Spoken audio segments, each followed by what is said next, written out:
Bonjour à tous, c'est très heureux de vous retrouver après la période estivale. Eh bien, nous allons continuer notre voyage puisque aujourd'hui, je vais vous présenter un nouveau pays. Un pays qui a une très longue tradition maritime qui remonte aux Vikings.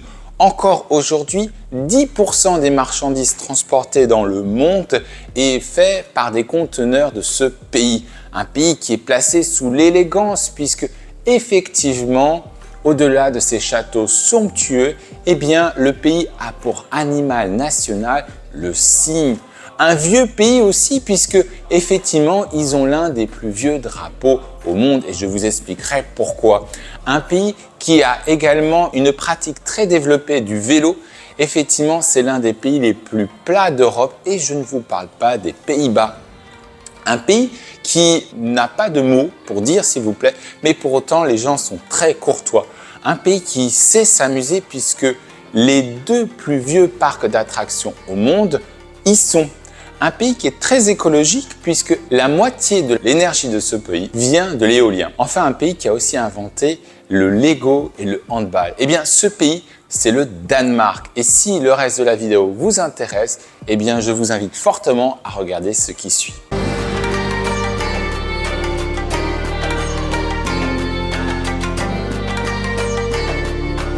Comme vous le savez peut-être, le Danemark est un pays d'Europe du Nord de 44 000 km² hors Groenland, soit une superficie comparable à l'Estonie ou la Suisse. Son territoire métropolitain a pour voisins l'Allemagne au sud, la Suède à l'est et la Norvège au nord. Le royaume du Danemark est divisé en trois puisqu'il s'agit d'un royaume constitutif.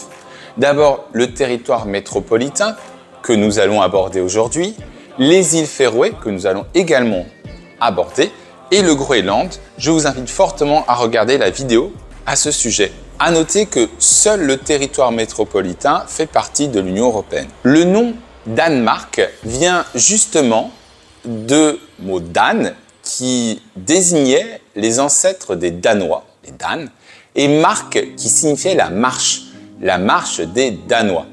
Voilà, cette marche, on l'avait déjà vue dans l'Autriche. Je vous invite à regarder cette vidéo. Enfin, il faut noter que les îles Féroé sont un archipel qui sont situés au nord de l'océan Atlantique entre l'Islande, l'Écosse et la Norvège. Alors, intéressons-nous plus en détail à ce pays. Un fait intéressant, grâce au Groenland, le Danemark est le 4e pays au monde avec le plus long littoral. En effet, il a plus de 52 518 km, donc 44 000 grâce au Groenland. Le Danemark, en lui-même, est composé du Jutland, on verra en histoire, ce qui correspond à 2/3 de la superficie du pays, et à 400 îles. Alors, on ne peut pas toutes les citer, bien évidemment, mais d'abord, on peut nommer Vandsiselti, qui est tout au nord de la péninsule du Jutland, qui forme une superficie de 4 685 km et qui est séparée justement de la péninsule du Jutland par le fjord de Lim. Ensuite, les principales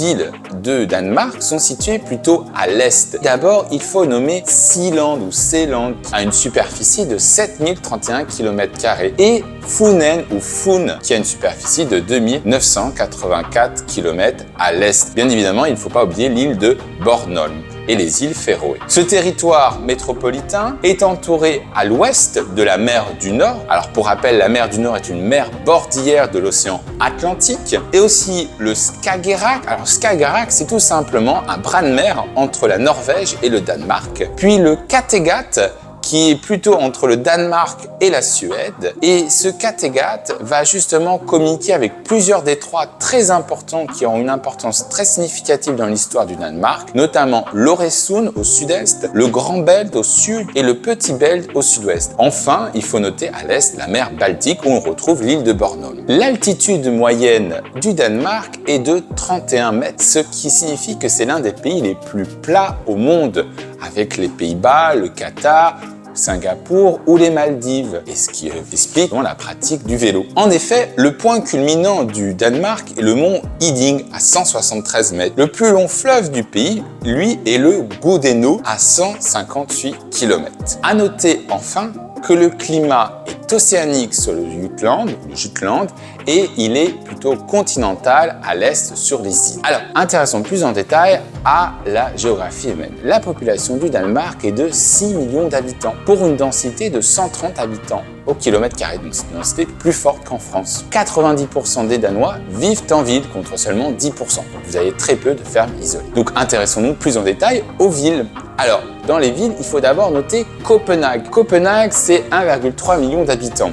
Elle représente 20% de la population danoise. Donc, on est dans un cas de macrocéphalie. Située sur l'île de Seeland, elle devient la capitale du Danemark au XVIe siècle. Et elle fut un centre culturel et économique de la Scandinavie pendant la Renaissance. En 1807, la ville fut bombardée par la flotte britannique, avant que la ville fût reconstruite sur un style néoclassique. Aujourd'hui, la ville est bien le centre culturel, économique et gouvernemental du Danemark. Et c'est l'un des principaux centres financiers d'Europe du Nord. L'économie est tournée vers les services et depuis la construction du pont de l'Øresund, le détroit que nous avons mentionné, eh bien la ville s'intègre dans un ensemble plus grand, incluant la province suédoise de Malmö qui est située en face. Et la ville est caractérisée par de nombreux monuments que nous allons citer à la diapositive suivante. La deuxième ville du pays est Aarhus. Aarhus, avec ses 360 000 habitants, elle est située sur la péninsule du Jutland. Elle est un important centre culturel et universitaire. Elle est même surnommée la capitale de la culture du Danemark. Elle est probablement la plus vieille des grandes villes danoises. Elle a été construite en fait pour être une place de commerce permanente. La ville grossit ensuite au 19e siècle avec la révolution industrielle suite à l'exode rural. Et elle va même dépasser Aalborg qui était en fait la deuxième ville historiquement la plus importante du Danemark. Elle va le dépasser dans les années 1920. Il s'agit aussi de la ville danoise avec la plus forte expansion démographique du Danemark. Ensuite, vous avez la ville de Odense ou Odense, qui a 200 000 habitants. En fait, c'est la ville natale de Hans Christian Andersen que vous connaissez tous. Cette ville, en fait, a été fondée en 988 et elle est le centre commercial de l'île de Fjóni ou Fun. Elle a pour nom Odin, mais pas Odin, le dieu Odin. Odin, en fait, un conquérant venu d'Orient au Xe siècle qui aurait choisi cette ville comme capitale de son futur empire. Aujourd'hui, la ville est un centre universitaire, on peut nommer par exemple l'Université du Sud, et elle offre un mélange d'architecture moderne et historique, notamment avec sa cathédrale, son jardin botanique, le palais qui est érigé par Frédéric IV et son théâtre. Enfin, en numéro 4, il faut citer Aalborg, avec 200 000 habitants. Ancien comptoir viking, la ville jouait un rôle important de centre commercial avec la Norvège, de l'industrie avec le hareng. Elle est en fait devenue un producteur important de tabac et de spiritueux pour devenir aujourd'hui une économie en transition vers un centre industriel, universitaire et culturel important. En fait, la ville aujourd'hui, si vous voulez, elle est réputée pour son atmosphère décontractée. Elle accueille par exemple le plus grand carnaval de Scandinavie. Il faut aussi noter que la ville possède un patrimoine historique important, on peut notamment citer sa cathédrale ou ses anciennes maisons de commerçants. Ensuite, nous devons mentionner Vejle. Vejle a 100 000 habitants. Alors Vejle, en fait, est une ville dynamique qui est située sur le Jutland, qui comprend ses villes voisines de Kolding et de Fredericia. Au 19e siècle, elle était connue comme la Manchester du Danemark parce que elle était renommée pour ses usines textiles. Malheureusement, aujourd'hui, l'activité industrielle est en déclin et c'est pour cela que l'économie de la ville s'est plutôt déplacée vers la haute technologie. Elle est aussi connue pour son architecture moderne comme son pont, le Vejle Fort Bridge, mais aussi ses espaces verts et son musée. Enfin, il faut mentionner Esbjerg à 115 000 habitants. Alors Esbjerg, c'est la seule ville majeure de la côte ouest du Jutland. Vous voyez que toutes les villes que nous avons mentionnées sont soit à l'est du Jutland, soit sur les principales îles de l'Est. Mais vous avez peu de villes majeures à l'ouest. D'ailleurs, vous voyez que cette ville, Esbjerg, eh bien, elle a été construite tardivement par rapport aux autres en 1868 et elle est un centre industriel et commercial pour le secteur maritime, mais aussi l'énergie éolienne que nous avons mentionné en introduction. Elle est tout simplement le deuxième plus grand port du pays. Intéressons-nous maintenant au découpage administratif du Danemark. Le Danemark peut être en fait divisé en 5 grandes régions. Alors d'abord, en premier lieu, il faut citer le Hovedstaden ou la région de la capitale. Alors c'est la région la plus petite en termes de superficie, mais vous comprenez que c'est aussi la plus peuplée et la plus riche aussi. Elle comprend la moitié du PIB danois. Il faut noter que le Danemark est un État unitaire. Donc le Hovedstaden ne correspond pas aux limites de la ville de Copenhague, mais un peu plus que cela. Alors elle partage partage avec une autre région, l'île de Seeland, mais elle ne fait pas partie de la région de Seeland.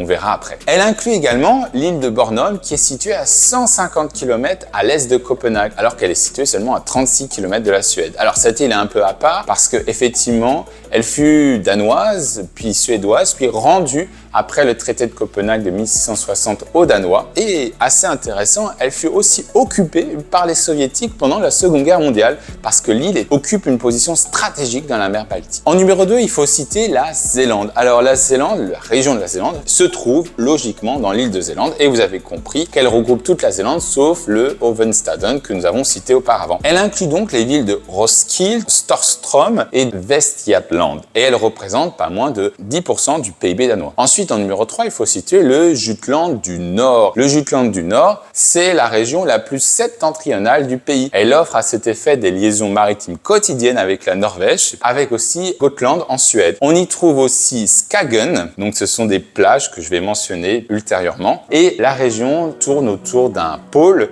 et ce pôle, c'est surtout Aalborg que nous avons mentionné précédemment, et elle représente 9% du PIB. Ensuite, nous avons le Jutland du Centre. Alors, le Jutland du Centre, c'est la plus grande région du pays. C'est la deuxième la plus peuplée après le Hovedstaden. Les principales villes se situent à l'est, comme on l'a vu, autour d'Aarhus ou Viborg. La région contribue pas moins de 20% du PIB danois. C'est assez important. Et enfin, la dernière, c'est le Danemark du Sud. Alors, le Danemark du Sud, qu'est-ce que c'est? Eh bien, sa capitale est Vejle, bien que Ålesund soit la plus grande ville. Effectivement. On y trouve également les villes de Fredericia, de Kolding à l'est, d'Esbjerg à l'ouest et Billund au centre, qui est le siège de Lego. On peut aussi mentionner les pierres runiques de Jelling qui s'y trouvent. La région représente aussi 20% du territoire et elle abrite la minorité allemande du Danemark. Concernant le tourisme, effectivement, en dehors des villes que nous avons déjà mentionnées, on peut citer de manière générale les châteaux. Et le Danemark a vraiment de magnifiques châteaux que je vous recommande. Alors, le château de Kronborg ou Elseneur, qui est célèbre pour avoir été le décor de la pièce d'Hamlet de Shakespeare. Donc c'est un site qui est naturellement classé au patrimoine mondial de l'UNESCO et qui effectivement offre des vues impressionnantes sur la mer. Ensuite, il faut citer le château de Frederiksborg à Hillerød. Ce magnifique château de la Renaissance est entouré de jardins à la française et il abrite le Musée national d'histoire qui présente une vaste collection d'œuvres et d'artefacts liés à l'histoire du Danemark. Et enfin, il faut citer les châteaux d'Egeskov, de Kolding, mais aussi les châteaux de Copenhague comme Christiansborg, Rosenborg ou Amalienborg. Et ensuite, vous avez les îles. Alors, commençons par les îles Féroé. Les îles Féroé, en raison de leur paysage naturel époustouflant, de ces falaises abruptes, de ces cascades et de ces villages pittoresques, méritent véritablement une visite. Ensuite, vous avez l'île de Bornholm, qui est une île située dans la mer Baltique, qui est célèbre pour ses falaises rocheuses, ses plages de sable fin et ses églises rondes. C'est donc naturellement un lieu très prisé pour le tourisme, les randonnées ou les activités en plein air. Puis il y a d'autres types de sites. Alors il faut d'abord citer Skagen, qui est tout aussi balnéaire, puisqu'elle est célèbre pour ses plages de sable, ses maisons au toit rouge et son ambiance artistique. La rencontre des deux mers, le Skagerrak d'une part et le Kattegat d'autre part, en font une attraction naturelle unique. Vous avez Roskilde, qui est connue pour sa cathédrale classée au patrimoine mondial de l'UNESCO. C'est une cathédrale gothique qui abrite en fait les tombes de monarques danois. Et enfin, Legoland Billund, c'est là où on trouve le siège de Lego et vous avez effectivement un parc à thème et qui est devenu une destination incontournable pour les grands comme pour les petits. La langue officielle du Danemark est le danois. Il est parlé par 6 millions de locuteurs et il est également la langue co-officielle dans les îles Féroé et il est enseigné comme langue seconde au Groenland. Il est également aussi très enseigné en Islande et il est utilisé par la minorité danoise dans le Schleswig Sud. C'est une langue du groupe germanique nord de la branche orientale, effectivement très proche du suédois. Donc les deux langues sont facilement intelligibles. Mais aussi pour des raisons historiques, il est aussi très proche du bokmål norvégien. Nous allons en discuter dans une prochaine vidéo sur la Norvège. Le danois a 3 types de variantes régionales. On peut citer en premier le jutlandais ou le danois occidental qu'on appelle le juk ou le jysk. Vous avez le danois insulaire ou le mâle et enfin le danois oriental parlé uniquement à Bornholm. À noter que les habitants de Bornholm sont en fait bilingues, danois, suédois et qu'en Scanie, donc dans le sud de la Suède, vous avez aussi un bilinguisme naturel. pour des raisons historiques que nous abordons. Le danois utilise l'alphabet latin, effectivement, avec 3 lettres différentes. D'abord, vous avez le A avec un E, alors qui s'écrivait avec 2 A avant et qui se prononce O. On le retrouve par exemple dans les villes de Aalborg ou Aarhus. Ensuite, vous avez le O barré qui se prononce comme un E en norvégien. Vous avez le AE dans l'eau qui, par contre, va se prononcer différemment du norvégien ou de l'islandais puisqu'il se prononce comme un E accent grave. À noter également que le Y se prononce comme un U et que le J se prononce comme un Y, comme en français. Il faut également noter dans les langues officielles qu'aux îles Féroé, à côté du danois, eh bien, vous avez le féroïen qui est devenu une langue importante et qui est une langue beaucoup plus proche de l'islandais ou du norvégien que du danois. Mais ce qui est normal puisqu'elle a été peuplée par des familles venant de Norvège. Alors regardons plus en détail la répartition ethnique du pays. Qu'est-ce qu'on voit? Eh bien, on voit que la société du Danemark est une société homogène. 85% des Danois parlent danois. Vous avez également des populations du Moyen-Orient et d'Asie du Sud. Alors on peut d'abord citer les arabophones, soit du Levant, d'Irak et du Maroc, des ourdophones du Pakistan et d'Inde, des Turcs, des Kurdes, des Iraniens et des Afghans. Ensuite, il faut mentionner les Européens. Vous avez des Polonais, des Allemands et des Britanniques. Et enfin, vous avez d'autres nationalités asiatiques, notamment des Chinois, des Thaïlandais ou des Africains, surtout de la Corne de l'Afrique. Alors, comment expliquer cette situation linguistique? Eh bien, là encore, c'est l'histoire qui va nous l'expliquer. Alors, le néolithique arrive au Danemark vers moins 4000. Il est en contraste avec la période précédente qui est le mésolithique, où vous aviez plutôt des populations de chasseurs-cueilleurs qui justement présentaient une forte homogénéité génétique. Là, vous avez avec le néolithique plutôt des populations sédentaires qui viennent d'Europe centrale, qui vont apporter avec eux leurs techniques agricoles et qui vont remplacer petit à petit les populations de chasseurs-cueilleurs. Après le néolithique, on retrouve l'âge de fer. Alors dans l'âge de fer, on constate que d'une part, il y a un certain nombre d'échanges commerciaux avec Rome. Les populations scandinaves échangeaient de l'ambre, des fourrures, du cuir contre effectivement des objets en métal. On a retrouvé un certain nombre d'objets, mais c'est aussi une période où effectivement le climat devient plus froid, plus humide et donc du coup les habitations sont devenues plus petites où on constate aussi une migration des populations vers le sud. Après l'âge de fer tardif ou germanique, on voit que cette période correspond aux invasions barbares. Et parmi ces peuples, on peut citer les Jutes, puisqu'ils ont participé à la colonisation de la Bretagne. Et les Jutes sont importants puisque c'est eux qui ont donné le nom du Jutland que nous avons mentionné en géographie. Mais les ancêtres des Danois viennent quant à eux du sud de la Suède. Et ils s'installent vers 500 et ils vont être à l'origine donc du peuplement qui va donner le premier âge d'or du Danemark, qui est bien sûr l'âge des Vikings. En effet, vers 800, l'Europe constate qu'un certain nombre de peuples scandinaves mènent un certain nombre de raids, et d'ailleurs on va les appeler les pillards, et la manière de nommer pillards, eh bien, ce sera le nom viking, puisque viking signifie pillard. Et effectivement, ils ne sont pas seulement des pillards, ils vont être de redoutables guerriers, de marchands avisés, mais aussi de grands explorateurs et des colonisateurs. Alors, comment expliquer finalement l'essor de la société viking? En fait, il faut bien comprendre d'abord la structure de la société viking. Les Vikings ont une tradition guerrière. Effectivement, ce sont des communautés qui sont organisées en clans ou en tribus, tournent autour de relations clientélaires. Et c'est ainsi que vous avez des chefs pour ces communautés et qui, bien sûr, est animée par une religion nordique que vous connaissez tous, les Aesir, avec Thor, avec Odin, qui justement encourage la bravoure guerrière. Donc on est dans une société qui est quand même belliciste. Ces communautés vont se rassembler autour d'assemblées régionales qu'on appelle les Thing, que nous avons mentionné dans la vidéo sur l'Islande. Donc on a une structure de la société qui est ainsi. Et à partir justement du 8e, 9e siècle, on constate que ces communautés scandinaves connaissent une croissance démographique importante.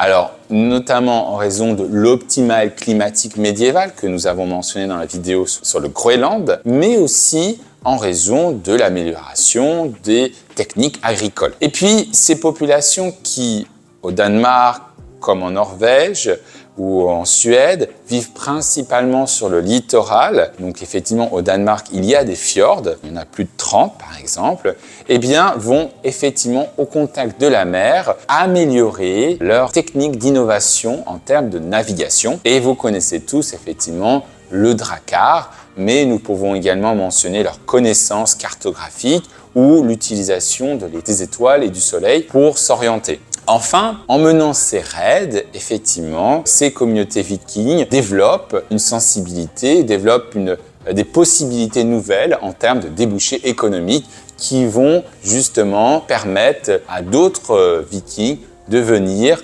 et ainsi de suite d'alimenter le flux. Donc ces vikings sont menés par des chefs qui sont des chefs semi-légendaires, notamment on peut penser à Ragnar Lodbrok, on peut penser à ses fils comme Ivar le Désossé ou de Boneless ou tout simplement Björn Ironside. Mais vous avez d'autres chefs vikings qui ont été mentionnés dans les sources franques. Mais quoi qu'il en soit, il ne s'agit pas de rois. Les rois vikings au Danemark vont apparaître plus tard. Ils vont apparaître avec Harald Ier. Mais comment expliquer que la royauté arrive tardivement ? Eh bien, pour cela, il faut prendre en compte un facteur qui va bouleverser la société viking.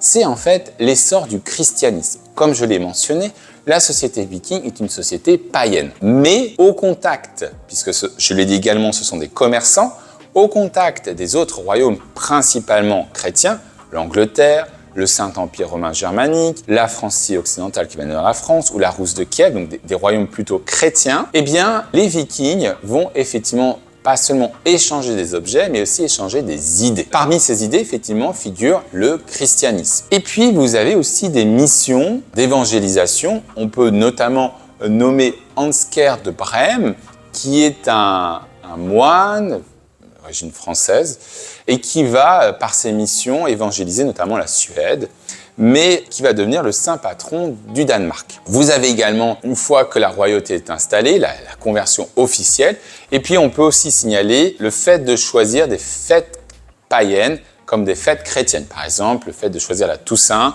au moment d'Halloween, et ainsi faire adhérer les populations païennes. Donc, la société viking évolue vers un christianisme de plus en plus important, et cela va avoir des conséquences sur la société viking parce que, au lieu de promouvoir des valeurs guerrières, eh bien, on va plutôt axer sur la piété, la charité. On va également mettre fin à certaines pratiques, la polygamie ou le sacrifice humain. La société va se stabiliser, elle va s'éduquer puisqu'on va ouvrir des écoles monastiques. Cela va profiter à la royauté puisque effectivement l'Église catholique propose une structure hiérarchique et également une administration puisque les moines étaient alphabétisés. Donc tout cela va contribuer à l'évolution progressive de la société viking qui, du coup, n'aura plus l'occasion, de prétexte de, par exemple, piller des monastères en Angleterre ou en France, ou de tout simplement piller d'autres pays chrétiens. Donc le christianisme est un facteur important de l'évolution et de la fin de la société viking telle qu'on la connaît. Le deuxième facteur, ça va être la centralisation du pouvoir. En effet, comme je l'ai dit,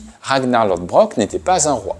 Ça va être l'apparition à partir de 936 avec Gorm le Vieux et son fils Harald. Harald Ier à la dent bleue ou Bluetooth. Ce sont des sociétés suédoises et finlandaises qui ont repris la figure de Harald Ier. Il faut savoir que Harald Ier va mener des campagnes ou des alliances matrimoniales qui va lui permettre d'unifier l'ensemble du Danemark. Et cela va continuer avec son fils Sven Ier et son petit-fils Knut Ier qui vont fonder de véritables empires dano-anglais.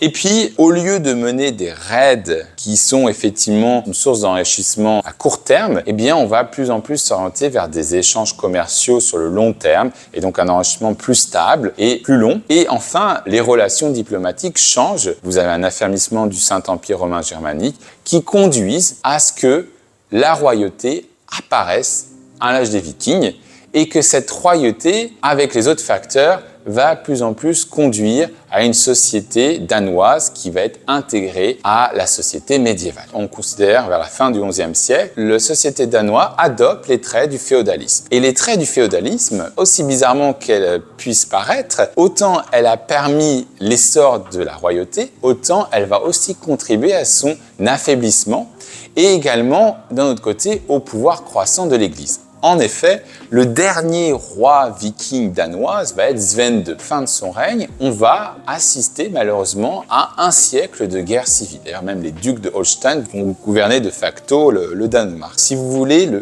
le Danemark ne pourra sortir de cette guerre civile que par un règne énergique, par un roi généralement charismatique, et ça va être le cas notamment pour le Danemark de Valdemar Ier. Alors Valdemar Ier, il va justement imposer une monarchie héréditaire, il va centraliser l'administration, il va mettre fin à cette guerre et son fils va continuer son œuvre, notamment son œuvre législative, puisqu'il va édicter des lois, notamment le Code de Jutland sera une source de droit importante jusqu'au XIXe siècle. Et il va aussi continuer d'affermir le pouvoir. Mais la société médiévale étant ce qu'elle est, eh bien, à la fin même de son règne, et on voit déjà un affaiblissement puisque lui-même, par exemple, va être emprisonné par un de ses vassaux. Et donc, on retombe à nouveau vers un siècle de guerre civile. Et pourtant, Valdemar II était un roi important. D'ailleurs, c'est lui qui est à l'origine du drapeau du Danemark. En effet, il faut noter que même si les raids vers l'Occident chrétien ont cessé, eh bien, ils vont tout simplement être réorientés vers les territoires encore païens de l'Europe, c'est-à-dire les États baltes. Et le Danemark va effectivement contrôler l'Estonie. Et comment? Justement, à la suite de la bataille de Lindanis en 1219. Cette bataille ne commence pas très bien pour le roi de Danemark. Les Estoniens prennent l'ascendant et ils sont à deux doigts d'être tout simplement battus. Et le roi, dans le cours de la bataille, voit une croix blanche dans un ciel orageux et les croisés danois le prennent comme un signe de ralliement qui va leur permettre de gagner cette bataille. Et c'est ainsi que le roi va l'adopter comme le drapeau du Danemark qui va aussi donner à la suite les drapeaux scandinaves. Et c'est pour cela que c'est l'un des plus vieux drapeaux au monde. Mais malheureusement, donc, cette guerre civile continue encore pendant un siècle. D'ailleurs, la monarchie redevient élective. La noblesse danoise va même apporter une charte pour limiter les pouvoirs du roi. Et l'Église va continuer à récolter un certain nombre de revenus. Elle devient de plus en plus importante. Et elle est tellement importante que les conflits font qu'elle est même, à un moment donné, à l'origine, de manière indirecte, de la mort d'un roi du Danemark, Christophe II. Donc, vous voyez comment l'Église est puissante, la noblesse est puissante et le roi, au contraire, est très faible. Et il faut à nouveau le règne énergique d'un roi, là ça sera Valdemar IV, qui va justement permettre à nouveau à la monarchie danoise de reprendre de la hauteur, de souffler. Alors Valdemar IV, son règne est important, il consolide effectivement l'administration, la royauté danoise, mais ce qui est encore plus important, c'est sa fille. En fait, sa fille Margrethe Ier va être mariée au roi de Suède et de Norvège, le fils de Magnus, donc Hakon. Et bien évidemment, la noblesse suédoise et norvégienne refuse et choisissent un candidat, Albert de Mecklembourg, qui est le plus proche de la dynastie. Mais Albert de Mecklembourg doit aussi l'accession de son trône à ses compagnons allemands, qui favorisent dans son règne, ce qui déplaît fortement à la noblesse suédoise. Et finalement, ils doivent appeler Margrethe Ier. Et Margrethe Ier, bien sûr, vient à la rescousse, défait Albert de Mecklembourg, l'emprisonne pendant 6 ans et finalement, au bout de 6 ans, lui fait signer un contrat renonçant à ses droits héréditaires. Et c'est seulement ainsi qu'elle devient de facto la reine de la Suède, du Danemark et de la Norvège, qu'elle formalise lors de la fameuse union de Kalmar, dans le château de Kalmar, en 1397. Et c'est très important puisque c'est la première et la seule fois où les 3 royaumes scandinaves vont être unis. Il s'agit d'une union, c'est-à-dire avec 3 royaumes juridiques sous un roi.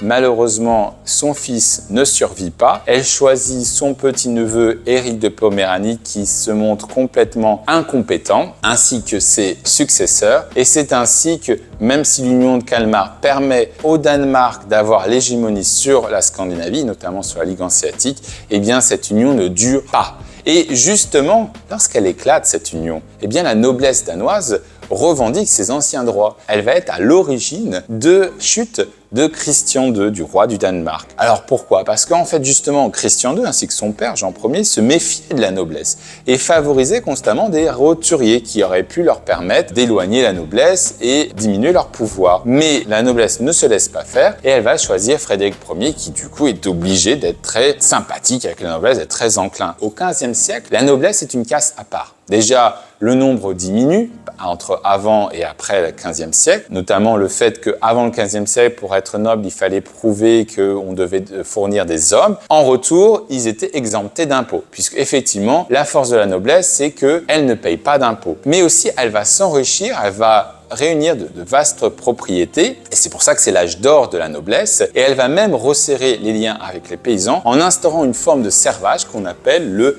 vorneskab. On constate une monarchie affaiblie et une noblesse très forte, qui va continuer puisque par exemple à la mort de Frédéric Ier, vous avez ce qu'on appelle la guerre des comtés, donc c'est-à-dire qu'on remet à chaque fois en cause le pouvoir royal, mais finalement ça va être bien le fils de Frédéric Ier, Christian II, qui va être nommé roi. Mais Christian II, conscient de ce danger et également ayant eu la chance de rencontrer Martin Luther, va vouloir imposer le luthéranisme. D'ailleurs, la guerre des comtés est aussi due parce que la noblesse pro-catholique ne voulait pas que le monarque impose le luthéranisme. Et effectivement, il va l'imposer. Il va l'imposer pour des convictions personnelles, mais également, il va l'imposer pour des raisons politiques. Puisque, comme je l'ai montré, pendant très longtemps au Moyen-Âge, l'Église catholique fut un obstacle, fut un frein à la monarchie danoise. Et donc, qu'est-ce qu'il va faire le roi? En adoptant le luthéranisme, eh bien, il va confisquer les biens de l'Église. Et donc, il va écarter le danger de l'Église catholique qui était un danger constant et il va être à la tête d'une richesse importante. Du coup, son fils,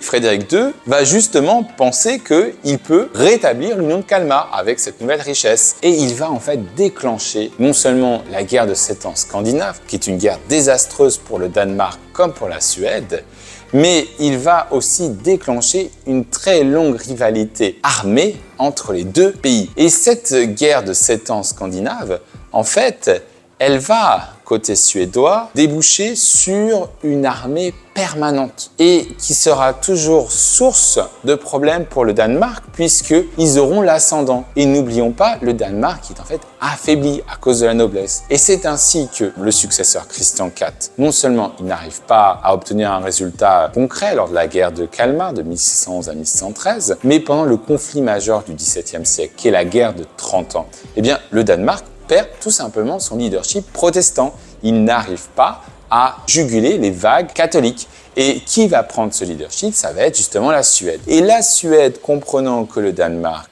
n'est pas aussi fort qu'il l'est, eh bien, à la fin de la guerre de 30 ans, va déclencher en 1643 la guerre d'Orstensson, qui va déboucher en 1645 sur le Bromsebro, au cours duquel, eh bien, le Danemark va perdre un certain nombre de provinces norvégiennes, notamment le Jämtland, Jædaland et le Havladan. Et la noblesse ne se remet toujours pas en cause et elle continue d'affaiblir le roi danois puisque 10 ans après, elle en déclenche une nouvelle guerre mais elle n'a toujours pas compris que le rapport de force avait changé, que c'était du côté de la Suède. Et donc une nouvelle guerre va s'effectuer, une nouvelle défaite danoise conduit au traité de Roskilde de 1658 au cours de lequel eh bien, le Danemark va perdre ses provinces les plus riches, celles qui se situent aujourd'hui dans le sud de la Suède, comme la Scanie. Et c'est finalement cette nouvelle défaite qui va être un électrochoc pour la société danoise, où finalement on va assister à un coup d'État, la noblesse va être écartée, et le roi va déclarer une nouvelle guerre contre la Suède, qui est empêtrée dans d'autres conflits, et récupérer au moins la région de Trondheim pour la Norvège et le Bornholm. Et donc du coup, cette victoire va affermir la puissance royale, et c'est ainsi qu'on peut noter le début de l'absolutisme danois en 1660 sous le règne de Frédéric IV. Le Danemark pense qu'elle pourra récupérer ses provinces perdues, mais le Danemark est en fait à la limite de ses capacités militaires et économiques. Et d'autre part, en fait, la Suède, elle, va perdre son leadership sur la Baltique après la guerre du Nord, puisque ça sera la Russie qui va émerger. Et c'est ainsi qu'on arrive à un équilibre, enfin, entre le Danemark et la Suède. Comprenant que toute nouvelle guerre serait vaine, eh bien, au contraire, les monarques danois vont commencer plutôt à développer des relations avec la Suède. Et c'est du coup le XVIIIe siècle, un siècle plutôt pacifique, pour le Danemark jusqu'aux guerres de Napoléon. Alors, dans les guerres napoléoniennes, le Danemark continue sa politique de neutralité, d'ailleurs, traité de neutralité qu'elle a signé avec la Suède, la Prusse et la Russie. Mais ce traité de neutralité, c'est un danger pour la Grande-Bretagne, qu'on expliquera plus tard. Du coup, la Grande-Bretagne décide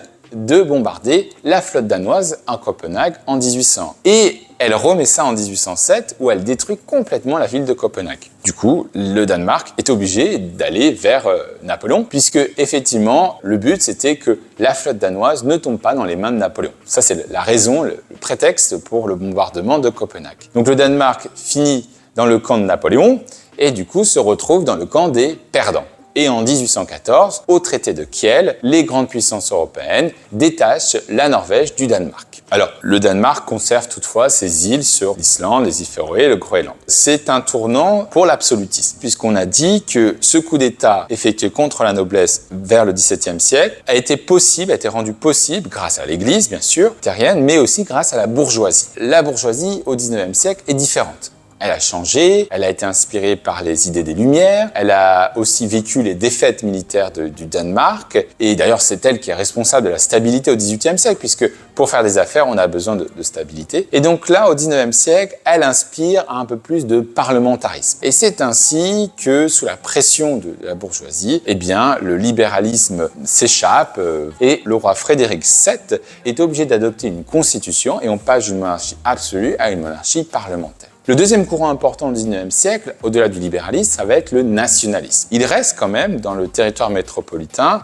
le Danemark proprement dit, mais aussi le souverain du Danemark et aussi le souverain de deux duchés importants, le duché de Holstein et le duché de Schleswig. Alors le duché de Holstein, c'est un duché complètement allemand, mais le duché de Schleswig est linguistiquement divisé. Au nord, des gens qui parlent danois, au sud, des germanophones. Donc, le roi du Danemark, avec l'adoption de la monarchie constitutionnelle, essaye aussi d'intégrer ces deux duchés dans la Constitution pour former un État unitaire. Bien évidemment, cela heurte le nationalisme allemand, bien que le Danemark réprime toute velléité indépendantiste dans ces duchés, le royaume est obligé de signer le traité de Londres qui justement conduit à ce que le duché de Holstein et de Schleswig demeurent autonomes au sein du royaume du Danemark. Mais quelques années plus tard, on remet ça et on souhaite vraiment annexer. Et l'annexion forcée par le roi du Danemark va enclencher en fait l'intervention militaire et de l'Autriche et de la Prusse. Le Danemark perd cette guerre et perd du coup les deux duchés. Et il faudra attendre 1920 pour qu'il y ait un référendum sur le Schleswig et le nord du Schleswig justement vote majoritairement pour le rattachement du Danemark et vous avez ainsi la frontière entre le Danemark et l'Allemagne. Alors au XXe siècle, la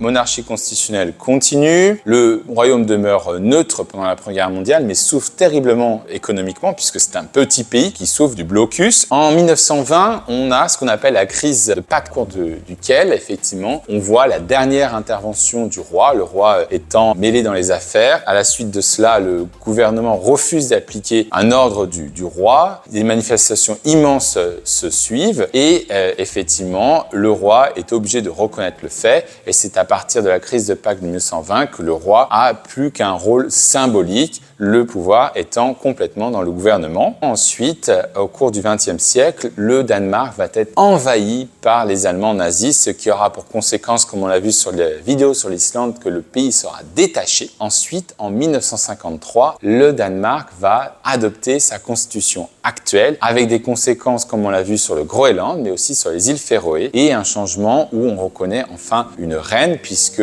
après le règne de Frédéric IX, c'est sa fille Margrethe II qui va être reine du Danemark jusqu'en 2024. Regardons plus en détail le développement politique du pays. On constate en fait que le principal parti politique du Danemark, c'est le Parti social-démocrate. Donc c'est un parti de centre-gauche qui va généralement gouverner le Danemark des années 30 jusqu'aux années 1980. Vous avez notamment entre 1993 et 2001 le Premier ministre Poul Riup Rasmussen. Et la Première ministre actuelle est de ce Parti social-démocrate, il s'agit de Mette Frederiksen. Les partis social-démocrates forment souvent des coalitions puisqu'il s'agit d'un système monocaméral proportionnel, donc il y a beaucoup d'alliances. Donc le Parti social-démocrate s'allie souvent avec le Parti social-libéral et le Parti populiste socialiste. L'autre grande force politique politique du Danemark, c'est le Venstre ou le Parti libéral. Le Parti libéral est un parti de centre-droit et en général, il a formé de nombreuses coalitions avec le Parti conservateur et notamment, il a dirigé le pays entre 2001 et 2011 avec Anders Fogh Rasmussen et en 2001, il profite notamment des inquiétudes liées à l'immigration pour remporter un certain nombre de succès électoraux. Il faut noter également le Parti populaire danois, qui est un parti nationaliste, qui est justement opposé à l'immigration, et également la liste de l'unité, qui est au contraire un parti situé très à gauche et qui est né entre la fusion du Parti communiste et la Parti socialiste. Vous voyez sur ce graphe, effectivement, que le parti qui remporte à chaque fois le plus de voix, c'est justement le parti libéral, le Venstre, mais que le parti social-démocrate a commencé à remporter plus de voix à partir de 2015 et c'est ainsi que les différentes coalitions ont gouverné le pays. Au niveau de l'économie, il faut comprendre que l'économie danoise est une économie qui est de très grande vitalité, qui enregistre des taux de croissance positifs depuis 1960, sauf effectivement en 1974 et en 1975 en raison du premier choc pétrolier et de même en 1979. De 1982 à la crise de 2008, la croissance est positive, elle va jusqu'à 5,3% et les mesures d'austérité prises par le Premier ministre de l'époque, Schlüter, ont permis notamment de réduire l'inflation, de rétablir la confiance des entreprises, des investissements, mais effectivement, pour diminuer le déficit budgétaire, de nouvelles taxes ont été imposées. C'est pour ça que le Danemark est l'un des pays qui a le plus fort taux de taxes au monde, avec la Suède, mais aussi la France. Après la crise de 2008, comme vous le voyez sur ce graphe, eh bien, la croissance s'échelonne entre 0,2 et 3,2. Donc, c'est une croissance plus faible. À noter que le PIB en 2000 était de 164 milliards, il est à 404 milliards aujourd'hui. Le PNB par habitant est de 30 000 $ contre 68 000 aujourd'hui. Et le taux de chômage est plutôt faible, il est de 5%. À noter que la monnaie utilisée au Danemark est la couronne danoise. Alors, la répartition du PIB, alors on voit que vous avez un secteur primaire qui est très petit, seulement 1%, en raison de l'industrialisation bien sûr. Un secteur secondaire qui lui est performant avec 20%. On peut situer notamment l'énergie éolienne, la construction, la fabrication de produits pharmaceutiques, les machines et les biens de consommation. Mais effectivement, c'est le secteur tertiaire avec 80% de l'économie, dont la finance, le commerce, l'éducation, la santé, l'éthique ou le tourisme. Alors, quelles sont les principales exportations du pays? Bien effectivement, on peut noter les produits pharmaceutiques, les machines et équipements industriels, les produits agroalimentaires, les produits chimiques, les équipements médicaux, l'énergie éolienne, les vêtements et textiles. Parmi les grands groupes de pays, on peut d'abord citer Maersk. Maersk est la plus grande entreprise du Danemark et qui est un leader mondial dans le transport maritime et logistique. Vous avez Novo Nordisk, une société pharmaceutique de premier plan spécialisée dans les traitements pour le diabète. Novo Nordisk est l'un des plus grands fabricants d'insuline au monde. Vous avez également Carlsberg Group, Danske Bank, qui est la plus grande banque du Danemark, Vestas Wind System pour la fabrication et l'installation de turbines éoliennes, Lego Group que vous connaissez tous et donc Énergie.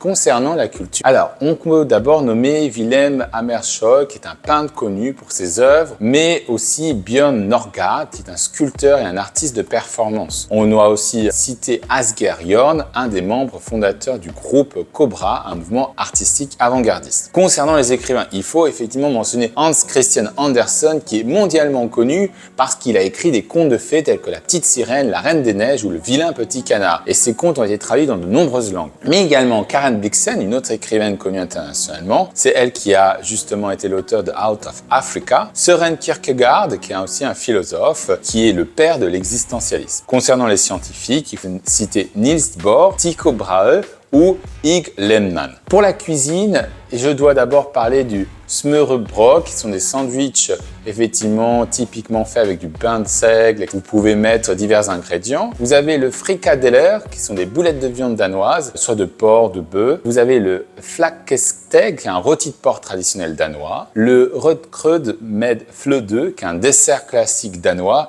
avec des baies rouges épaissi avec de la fécule de pommes de terre. Vous avez le ebleskiver, qui sont des petites crêpes rondes, légères et moelleuses. Elles sont généralement servies pendant Noël. Vous avez le stekflask med persilevsov, qui est de la poitrine de porc frite avec une sauce de persil. Vous avez le leverpostej, une pâté de foie. Et vous avez le rugbrød, qui est un pain de seigle dense et sombre, qui est un élément de base de la cuisine que vous trouvez partout. Concernant le sport, il faut d'abord mentionner Caroline Wozniacki, qui est l'une des joueuses de tennis les plus célèbres du Danemark. Elle était d'ailleurs la première joueuse mondiale du classement jusqu'en 2018. Michael Laudrup, effectivement, qui est considéré comme l'un des meilleurs footballeurs danois. Peter Schmeichel, même chose, qui est un gardien de but légendaire, dont notamment gagné l'Euro avec le Danemark en 1992. Au handball, il faut citer Mikkel Hansen, qui est un des meilleurs joueurs de handball, Victor Axelsen, qui est un joueur de badminton, Björn Riels pour le cyclisme, un ancien cycliste professionnel, Pernille Blum pour la natation et Camille Pedersen pour le triathlon. Je finis cette vidéo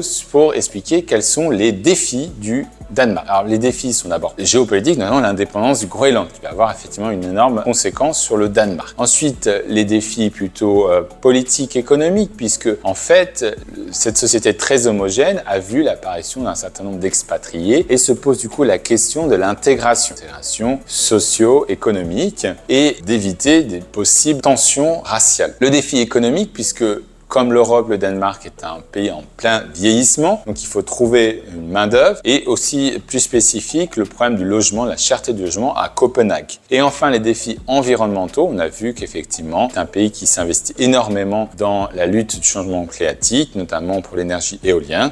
Cette lutte perpétuelle est un défi pour le pays. Voilà, comme d'habitude, eh bien, si vous avez aimé, n'hésitez pas à partager, à liker et à vous abonner. Moi, je vous retrouve dans une prochaine vidéo. À très bientôt. Au revoir.